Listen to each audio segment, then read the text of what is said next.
Hello बच्चों, स्वागत है आपका एक बार फिर हमारे YouTube चैनल अंकित जनरल फिजिक्स में।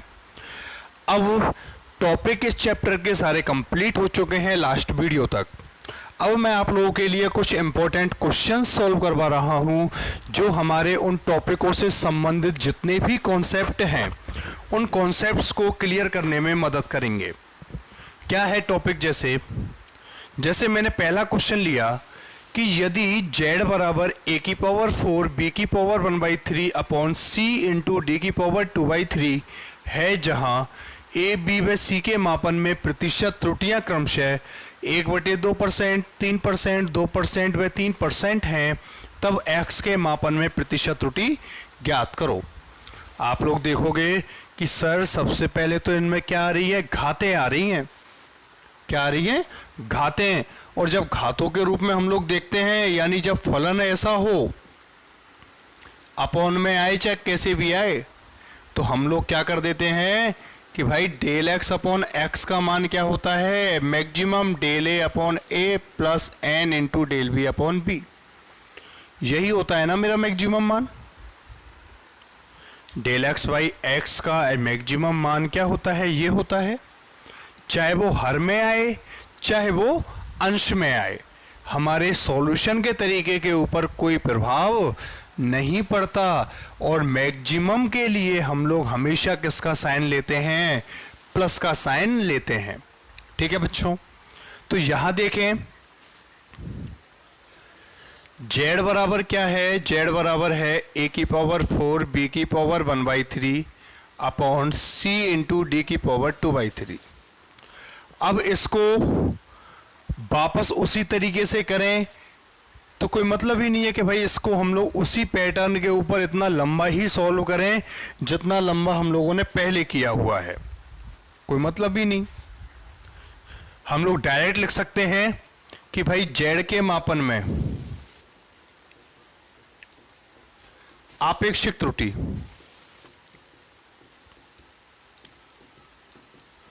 तो पूरा सॉल्व थोड़ी करना है। पूरा सॉल्व तो मैंने थ्योरी में कर दिया। 1 या 2 नंबर का क्वेश्चन है, डायरेक्ट सॉल्व करना है। क्या होगी? आपेक्षिक त्रुटि। आपेक्षिक त्रुटि का मतलब क्या आता है? डेल एक्स अपॉन एक्स, यानी यहां पे z है तो डेल z अपॉन z बराबर 4 क्या है? m का मान है तो m को बाहर छोड़ा, a के मापन में आपेक्षिक del a upon A plus 1/3 बाहर छोड़ा, b के मापन में del b upon B plus c के घात कुछ नहीं है तो ये हो गया क्या? Del c upon C plus d की घात कितनी है? 2/3 और d के मापन में आपेक्षिक त्रुटि del d upon D. Direct उसी तरीके से लिख दिया मैंने, जैसे यहां पे लिखता हूं उसी तरीके से। वापस ऐसा थोड़ी पूरा सॉल्व करूंगा, पहले लॉग लूं फिर अपकलन के फॉर्मूले लगाऊं ना, डायरेक्ट करना है। थ्योरी हम लोग पहले पढ़ चुके हैं, तो अब हम लोगों को क्या करना है? डायरेक्ट अप्लाई करना सीखना है कि अप्लाई कैसे करते हैं। ऐसे करते हैं भाई। हो गया? अब क्या दे रखी है क्वेश्चन ने? प्रतिशत त्रुटि दे रखी है भाई, और मैंने क्या निकाली है? आपेक्षिक त्रुटि। तो अतः z के मापन में प्रतिशत त्रुटि क्या हो जाएगी बच्चों? प्रतिशत त्रुटि क्या होगी? Del z upon z into 100 बराबर 4 into del a upon a into 100 plus 1/3 into del v upon b into 100 plus del c upon c into 100 plus 2/3 into del d upon d into 100। है कि नहीं?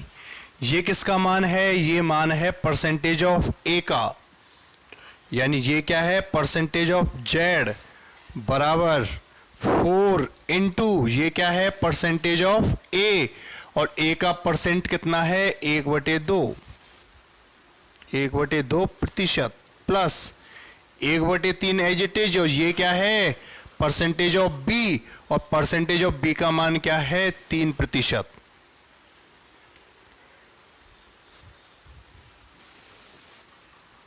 Plus सी की percentage क्या है 2%, plus 2/3 into D की percentage क्या है 3%। हो गया कि नहीं हुआ? यानी परसेंटेज ऑफ जेड बराबर हो गया 2 दूनी 4, कट गया है 2 बार, 2% प्लस 3 से 3 कट गया 1%, प्लस 2% प्लस 3 से 3 कट गया तो कितना आ गया 2%। जोड़ दो तो परसेंटेज ऑफ जेड की फाइनल वैल्यू क्या आ गई 2 और 1 3 और 2 5 और 2 7%। यानी कि जेड के मापन में प्रतिशत त्रुटि कितनी हो गई 7% हो गई। अगर मान लो डायरेक्ट क्वेश्चन पूछा जाता है डायरेक्ट सॉल्व कर देंगे, अगर टुकड़ों में पूछा जाता है तो टुकड़ों में सॉल्व हो जाएगा। निकाल के अपन को देखना है कि इसमें पहले भाग नहीं लगाना, पहले क्या लगानी है इसमें सबसे पहले घात है, तो सबसे पहले सॉल्व क्या होती है घात सॉल्व होती है। क्लियर है यहां तक या कोई प्रॉब्लम है? नहीं है। एक क्वेश्चन और सॉल्व कराता हूं मैं आपको।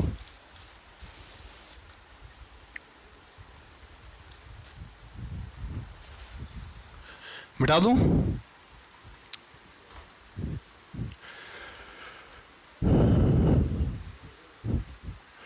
क्वेश्चन है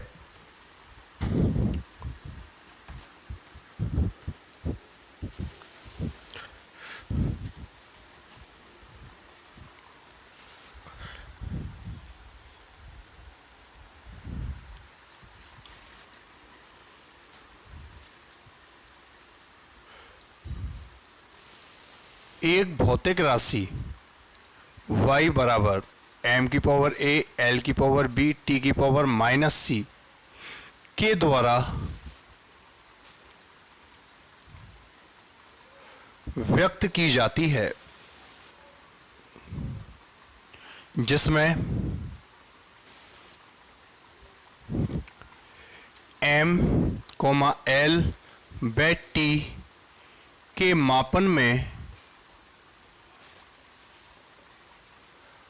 प्रतिशत त्रुटियां क्रमशः है अल्फा प्रतिशत, बीटा प्रतिशत व गामा प्रतिशत हैं, तब y के मापन में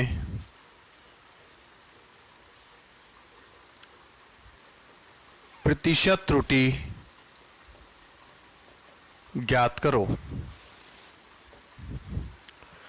क्वेश्चन क्या है? क्वेश्चन मैंने दे दिया कि भौतिक राशि है कोई, भौतिक राशि क्या है y बराबर क्या है m की पावर a, l की पावर b, t की पावर -c, जिसमें m, l और t के मापन में प्रतिशत त्रुटियां क्रमशः अल्फा प्रतिशत, बीटा प्रतिशत व गामा प्रतिशत हैं। तब y के मापन में प्रतिशत त्रुटि मुझे क्या करनी है ज्ञात करनी है। कैसे करोगे भाई सॉल्व? MLT बिमाएं क्या ये ना, ये क्वेश्चन किसका है? ये क्वेश्चन है घातों में त्रुटि का। बिमाएं समझने की गलती मत कर देना।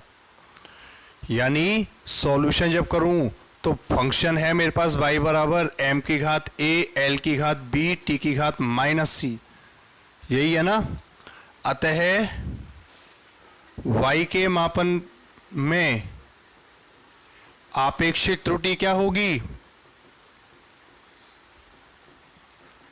आपेक्षिक त्रुटि यानी डेल y अपॉन y बराबर होगी किसके a into del m upon m plus v into del l upon l plus c into del t upon t। Plus c क्यों आया? क्योंकि माइनस का कोई अर्थ है क्या? माइनस आता है क्या? कभी नहीं आता ना। आपेक्षिक त्रुटि का मैक्सिमम मान हमेशा कैसा होता है? पॉजिटिव में, ना कि नेगेटिव में। ठीक है। अतः y के मापन में प्रतिशत त्रुटि क्या हो जाएगी, del Y upon Y into 100 बराबर A into del M upon M into 100 plus V into del L upon L into 100 plus C into del T upon T into 100। ये क्या है, ये एम के मापन में प्रतिशत त्रुटि, एल के मापन में प्रतिशत त्रुटि और ये टी के मापन में प्रतिशत त्रुटि। यानी ये क्या हो जाएगा, परसेंटेज ऑफ वाई, वाई के मापन में प्रतिशत त्रुटि बराबर हो जाएगी A into percentage error in M plus V into percentage error in L plus C into percentage error in T. या फिर परसेंटेज ऑफ बाई बराबर ए इंटू एम के मापन में प्रतिशत त्रुटि कितनी है, एल्फा, ए एल्फा प्लस एल के मापन में प्रतिशत त्रुटि क्या है, beta plus C into T के मापन में प्रतिशत त्रुटि क्या है, गामा। और ये क्या हो गई, परसेंटेज। आंसर हो गई, यहां तक क्या नहीं हुई, हो गई ना, कोई प्रॉब्लम नहीं। चलो एक क्वेश्चन मैं आप लोगों के लिए लिख रहा हूं जिसको आप लोगों को सॉल्व करके मुझे व्हाट्सएप करना है। क्वेश्चन है आपकी बुक का ही है, लेकिन आप लोगों पे देखते हैं कि होता है कि नहीं होता।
क्वेश्चन समझा देता हूं, क्वेश्चन क्या है।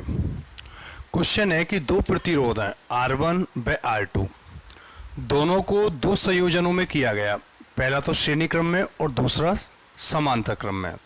तो इनका तुल्य प्रतिरोध ज्ञात करना है। कब? जब पहला जो A है, श्रेणी क्रम जो है, उसके लिए संबंध है R बराबर R1 प्लस R2, और जो समांतर क्रम है ना उसके लिए संबंध है 1/r dash is equal to 1/r1 plus 1/r2, और क्या है del r dash upon r dash square is equal to del r1 upon r1 square plus del r2 upon r2 square. इस क्वेश्चन को सॉल्व करके आप लोगों को मुझे क्या करना है, व्हाट्सअप करना है। ये लास्ट टॉपिक है और अगला जो वीडियो है वो लास्ट वीडियो होगा इस चैप्टर का, ठीक है। इन दोनों को आप लोग मुझे सॉल्व करके क्या करोगे, व्हाट्सअप करोगे। Okay, take care, good bye.